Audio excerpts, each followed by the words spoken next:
Hey guys, welcome back to the channel today. So I actually want to touch on a subject that I think I've beaten a little bit too much over the last few weeks, months even, but I've been just watching and listening to these much larger channels on YouTube talk about Stellantis and how essentially Stellantis is driving Chrysler, Dodge, Jeep, and Ram into the dust.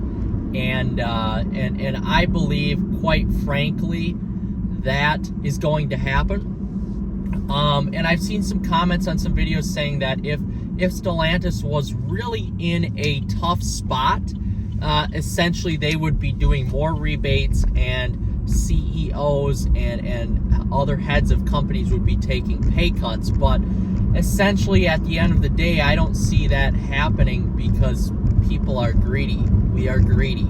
If I was in that position, would I take a pay cut?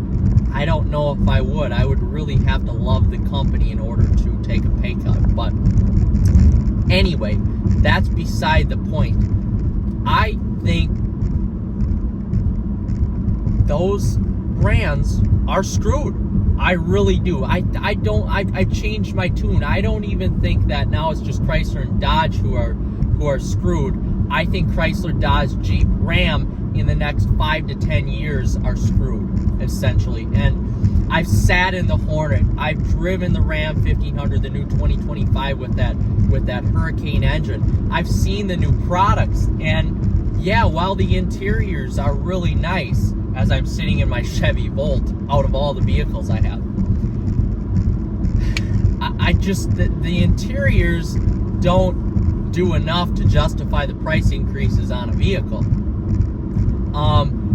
I don't know, and maybe Stellantis is trying to weed out their dealerships.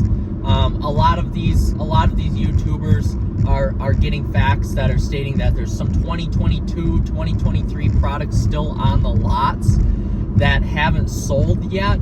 So maybe Stellantis is trying to weed out some of these dealerships that aren't selling as good as they should, and trying to bring that dealership network down lower.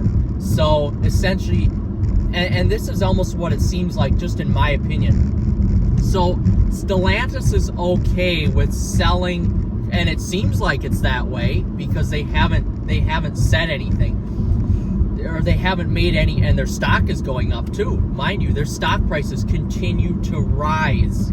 So maybe they're okay with selling less cars, making more of a profit, having less dealerships, having less employees, and just selling less vehicles. You know, maybe that's their goal. Maybe their goal is to have all these different brands of vehicles within their umbrella: Fiat, Alfa Romeo, Maserati, Chrysler, Dodge, Jeep, Ram. What's the other ones overseas? I think Renault is on there. Peugeot may be on there. They own so many different brands of vehicles that I would have to think, if they lose Chrysler, Dodge, Jeep, Ram, or if their inventory of these vehicles in the next 5-10 years, or their dealership network goes way down, I would have to think that they're going to be okay just based on overseas sales with other brands that they carry overseas. You know, we have to remember, Dodge is not a right-hand vehicle overseas. Dodge is Dodge in America. Jeep and Ram are basically non-existent when it comes to overseas productions because of how big they are. As we can remember, the Deutschland people overseas, and there's nothing wrong with this, but they just drive smaller vehicles. And I can understand why. I'm driving a Chevy Volt right now, and I'm loving it. I'm frankly just loving it.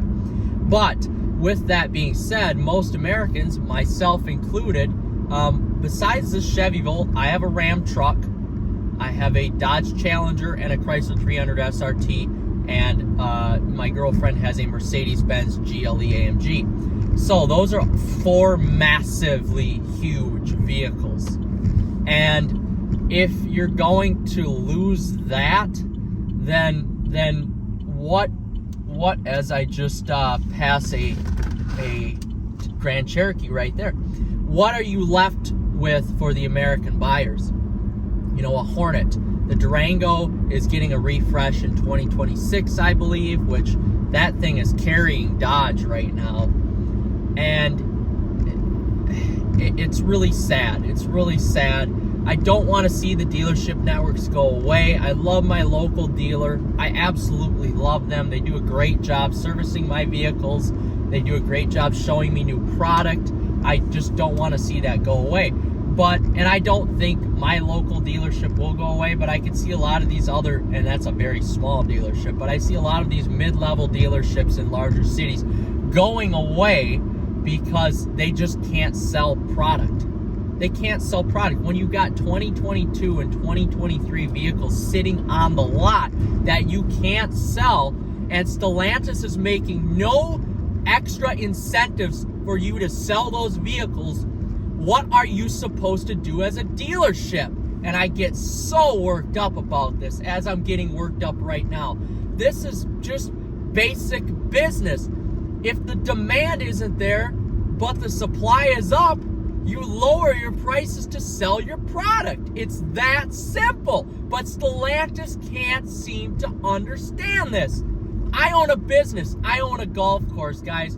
I do YouTube on the side just to make a little extra cash.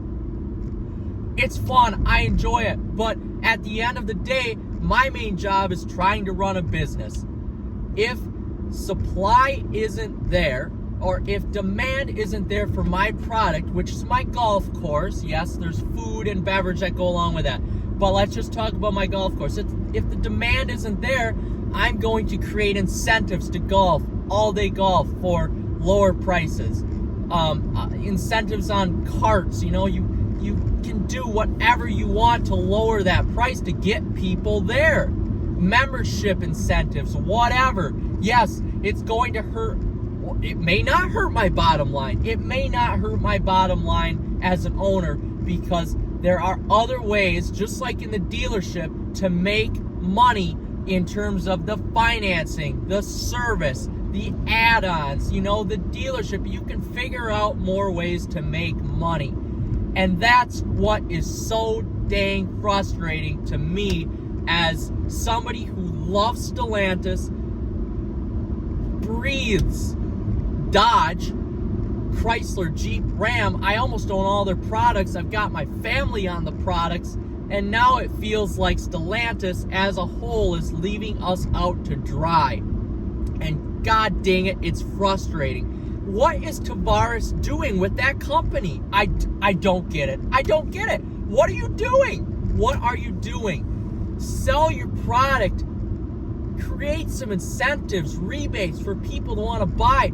When I test drove that Laramie, it was a $70,000 or $71,000 truck. 2025 Laramie Ram 1500 with the just the regular, the 12.4 inch screen. Now that's the mid-level screen, but that was it. And adaptive cruise control because it comes standard.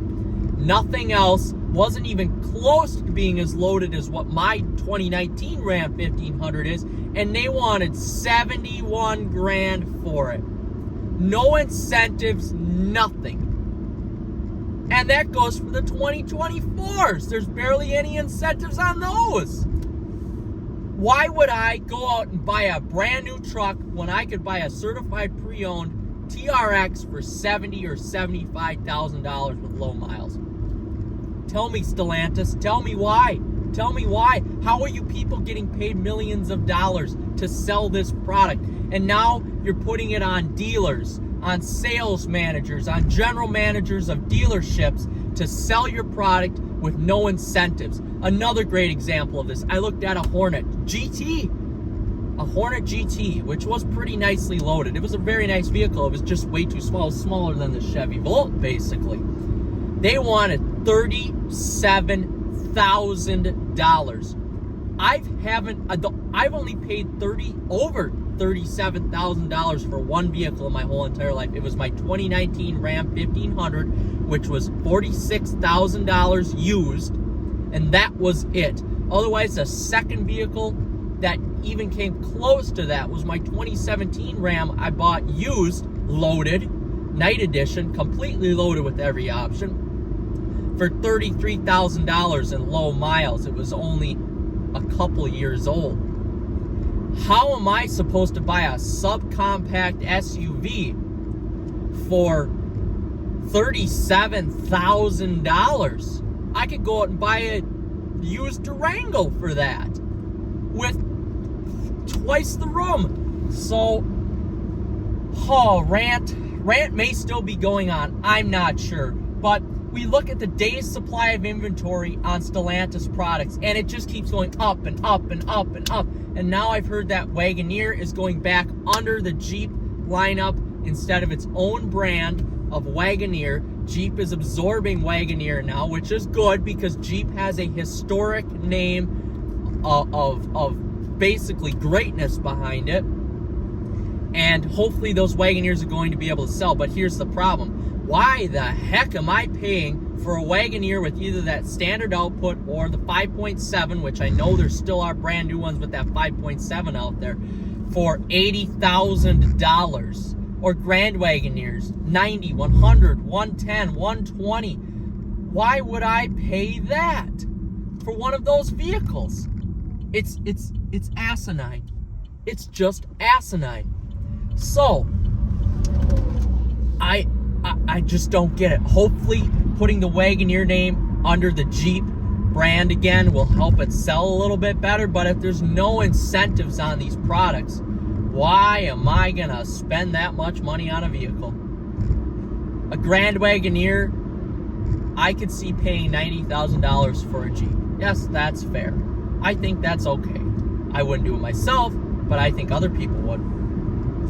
But not at 110, 120. And now these vehicles are sitting on lots. And even at my local dealership, I've seen it. They've got 2024s that have been sitting on lots, heavy duties, forever because they can't sell.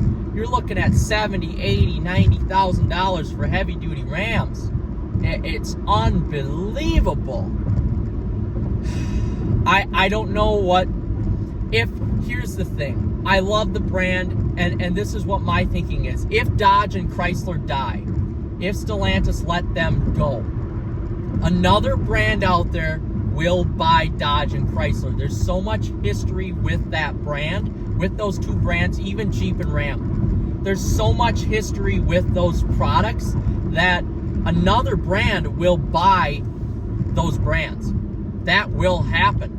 It won't be under Stellantis, and we don't know what's going to happen. You know, what brand would, but I believe a brand will buy, or a company will buy, just like what happened with Volvo, just like what happened with Land Rover, that type of stuff. You know, a company will buy Stellantis brands that have fallen along the wayside. I'm taking this corner really fast in this Chevy Volt, and I do have to say it's actually quite fun. Woo! All right, getting back to it. So, you just don't want to see it change hands again, though. I mean, how many times have Chrysler and Dodge changed hands? A lot. So, I don't know. I don't know what's going to happen here, but I have to wrap this up. Otherwise, I'm going to work myself up too much.